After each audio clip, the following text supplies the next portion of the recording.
Yang berbahagia Tan Sri Majid Khan, Chairman KSI Strategic Institute of Asia Pacific.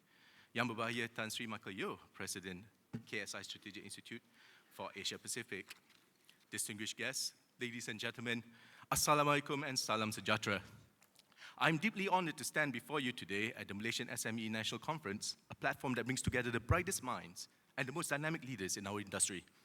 The topic today, IPO opportunities for SMEs, growing through public listings and ESG compliance, is both timely and relevant. In an era where sustainability and growth are not just buzzwords, but essential components of business strategy, it is crucial for us to explore how SMEs can leverage these opportunities. Initial public offerings, or IPOs, represent a significant milestone for SMEs. They provide access to capital, enhance visibility, offer liquidity for shareholders, and unlock numerous growth opportunities. However, the journey to going public is often complex and requires careful planning and strategic decision-making. Moreover, in today's business landscape, environmental, social, and governance, or ESG compliance, is no longer optional. It is a necessity. ESG compliance not only helps SMEs meet regulatory requirements, but also drives innovation, enhances brand reputation, and fosters sustainable growth. Today, we will delve into these topics, discuss the challenges and opportunities, and explore how SMEs can grow through public listings and ESG compliance. I believe Tan Sri Bernard has already highlighted some of these statistics, but if you don't mind, let me just re-highlight them again. The adage that SME is the backbone of our country is not just a catchphrase, but it is the unbridled truth. The Malaysian economy very much relies on SMEs for growth, innovation, and creation of employment. Our SMEs has outpaced the overall national GDP growth, recording a robust 12% increase, surpassing the national GDP growth of 8.4%.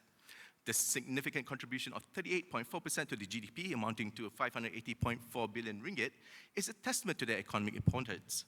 Moreover, the value contributed per employee has risen by 7.5% to 76,433 ringgit, surpassing pre-pandemic figures and highlighting the productivity and efficiency of our SME workforce. Now, noting the importance of SMEs, the Madani government has supported SMEs' growth and competitiveness through numerous initiatives and policies, including through financial support, capacity building, and regulatory reforms. Ongoing government initiatives such as the 12th Malaysian Plan, the National Energy Transition Roadmap, or NETR, and the National Industrial Master Plan 2030, or NIMP, has laid out clear strategies for transforming our close to 1.2 million SMEs into new drivers of growth. With these initiatives, we are paving the way for the future where SMEs continue to flourish and contribute significantly to Malaysia's prosperity. Now, if you allow me, let me delve deeper into opportunities that Bursa Malaysia can offer to you. With a total market capitalization of 1.97 trillion ringgit, or approximately $413 billion, Bursa Malaysia is a robust platform that facilitates economic growth and prosperity. Actually, I'm happy to announce that we have actually breached 2 trillion ringgit in market capitalization last week. So that's a new high for Bursa Malaysia. Now, Bursa Malaysia is mainly known for its equity offerings, with over 1,000 PLCs listed on our exchange, the highest number of PLCs in Southeast Asian region. Beyond the traditional equities market, Bursa Malaysia has also pivoted to be a multi-asset exchange with other products offerings such as structured warrants, derivatives, and exchange-traded bonds or sukuks. Now, for SMEs, we have also launched our debt fundraising and investing platform called BR Capital that facilitates both listed and unlisted small to mid-sized companies in accessing new capital outside of the traditional wholesale markets. Now, over the years, if you can see from the overview of the Bursa Malaysia's IPO market, we have witnessed a steady increase in the number of IPOs. Except for 2020, due to the pandemic, we have seen a steady numbers of over 30 IPOs from 2018 to 2023. In 2022, we saw the highest number of listings on Bursa Malaysia since 2006. As at end April 2024, we have already seen 13 IPOs coming to market. Now, some as you know, my CEO, Dato' Umar, has targeted 42 IPOs for 2024, and we are cautiously optimistic that we will be able to achieve that goal. Furthermore, our IPOs span across various sectors from healthcare to technology, showcasing the diversity of our Malaysian economy. Bursa Malaysia has assisted companies to fund their growth not only from their IPOs, but also through secondary fundraising exercises, such as private placements and rights issues. The funds raised from IPOs had gradually increased over the years from 2 billion ringgit in 2019 to 3.6 billion ringgit in 2023. Secondary fundraising has also increased, especially during 2020 to 2022, as Bursa Malaysia and Securities Commission Malaysia, or SC, has introduced temporary relief measures which expired in 2022, such as an increase in general mandates of 20% for private placement exercise and 50% based on a pro-rata entitlement for rights issue exercise. Now, this grant or this relief was to address the funding needs for the companies and PLCs, especially for working capital requirements arising from the unprecedented impact of COVID-19 pandemic. Now, market capitalization for IOS has also increased over the past 3 years, which shows the strong support that investors have for our IPOs. Now, this slide, as we discussed, a very important question that every SMEs and every growing companies faces. When is the right time to go public? Now, every company goes through a growth cycle from inception to growth and eventually to maturity. And at each stage, different types of funding are available. Now, in the early stage, it might be personal savings or bootstrapping for most of you, friends and families, or angel investors. As the company grows, venture capital or private equity may become an option, or alternative fundraising platforms such as ECF or P2P. Now, an IPO typically comes into play when a company has reached a certain level of maturity. It's a significant milestone that provides access to a large pool of public capital, but it also comes with increased scrutiny and regulatory requirements. As you are aware, Bursa Malaysia operates 3 distinct markets designed to meet the different types of companies there are. So we have first the main market, the primary market for large established companies, the ACE market, an alternative market for emerging companies with high growth potential, and lastly, the lead market, designed for SMEs to access public funding in a more cost-effective and efficient manner. The decision to launch an IPO should be based on several factors, such as the financial health of the company, the market conditions, future growth prospects, and the readiness of the company to undertake that IPO. Now, there's no one-size-fits-all answer to when a company should go public. It is a strategic decision that depends on the company's unique circumstances and market conditions. But when the timing is right, an IPO can provide the capital needed to fuel growth and take the company to the next level. Let's focus on one of the critical aspects of our discussion today, the need for SME to consider an IPO. Now, an initial public offering is a significant step for SMEs for several reasons. First is to access to capital. An IPO allows SME to raise substantial capital by offering shares to the public. This capital can be used to finance expansion plans, research and development, and strategic initiatives. Secondly is to facilitate growth. Going public can unlock numerous growth opportunities for SMEs. Increased access to capital and improved financial visibility can enable companies to expand their operations, undertake mergers and acquisitions, invest in new technologies, and explore international markets. Next, enhanced profile and visibility. Going public increases a company's visibility and credibility in the market. It enhances a company's reputation and brand value, making it easier to attract customers, suppliers, and business partners. Fourth, attract top talent. By going public, SMEs can attract top talent, fuel innovation, and gain a competitive edge over its competitors. Next, widen their shareholder base. IPOs offer liquidity for existing shareholders, including promoters and early-stage investors. It provides an exit opportunity, allowing those shareholders to unlock the value of their investment, diversify their portfolio, and potentially realize significant returns on their holdings. And lastly, especially for most SMEs here who are family-run, it aids in succession planning. Ensuring the continued growth and success of your company is paramount, and an IPO provides a structured path for future leadership transitions. Now, while I know the process of going public can be daunting and can be complex and time-consuming, with careful planning and the right support, it can provide a powerful pathway for SMEs to unlock their growth potential and value. Now, Bursa Malaysia has been at the forefront in growing and supporting our SMEs, striving to provide SMEs with better access to capital, which is the lifeblood of any burgeoning business. From 2021 to 2023, we have witnessed a remarkable journey. Out of the 97 companies listed on Bursa Malaysia during this period, 33 of those companies, or 34% of them, were SMEs. 18 of these companies were listed on the ACE market and 15 were listed on the LEAP market. Further, 3 of these companies that were listed on the ACE market has been transferred to the main market of Bursa Malaysia. Now, a total of 697 million ringgit was raised from these IPOs. Now, this is a testament to the confidence and potential seen in these enterprises by our investors. Moreover, the market capitalization upon IPO of these SMEs reached an impressive 3 billion ringgit. Now, I'm happy to report that at end of April 2024, these 33 companies' market capitalization has grown over twofold, reaching a total market capitalization of 6.5 billion ringgit, which demonstrates the dynamism of these SMEs. Now, these numbers are not just statistics, ladies and gentlemen. They are a reflection of our commitment to fostering a conducive environment for the growth of SMEs in Malaysia. Now, just to show that what I've been presenting thus far is not just mere hyperbole, I wish to highlight the remarkable journey of a SME company that has become an established MNC, Inari Amatron Berhad.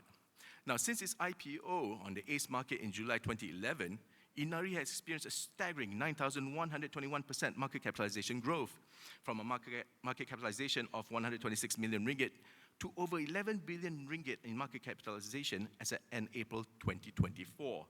The company's ability to raise funds through the capital market has been pivotal in fueling this expansion.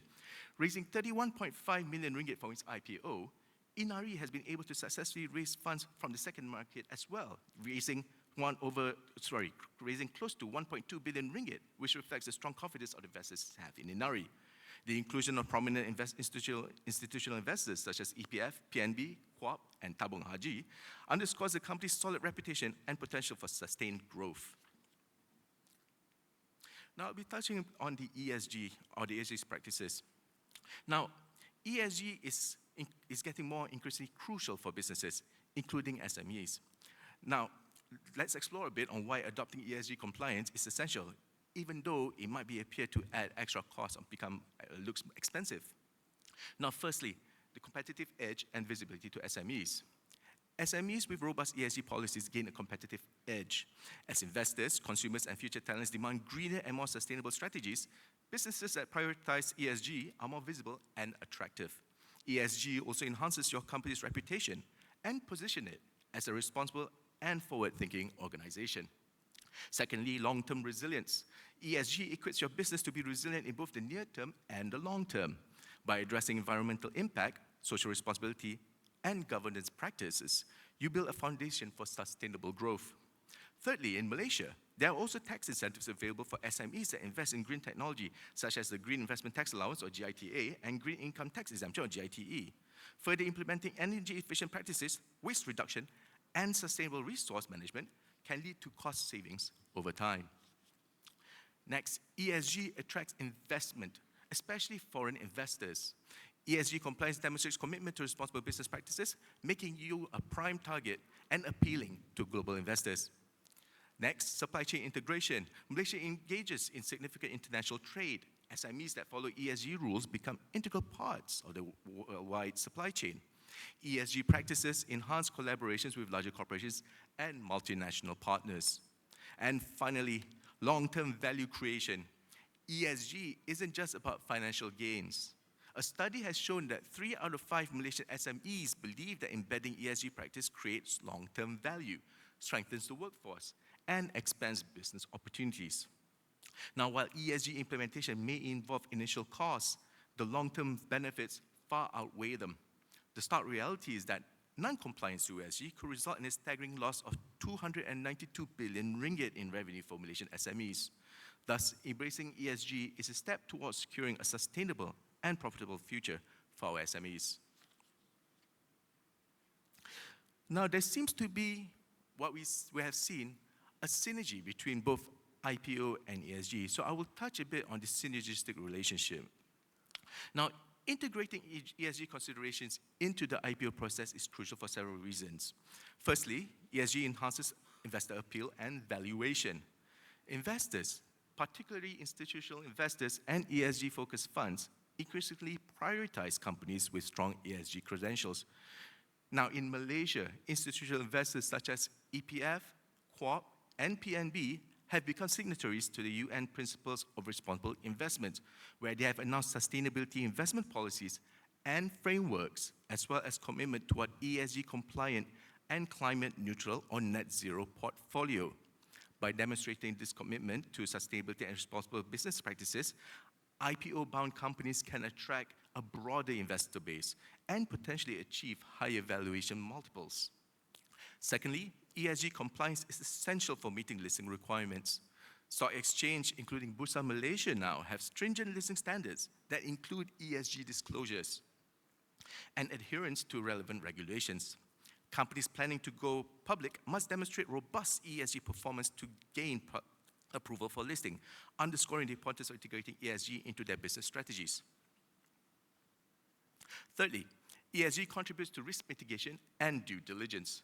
Conducting thorough ESG due diligence helps companies identify and address potential risks that could impact the IPO process, such as environmental liabilities, labor disputes, or governance issues.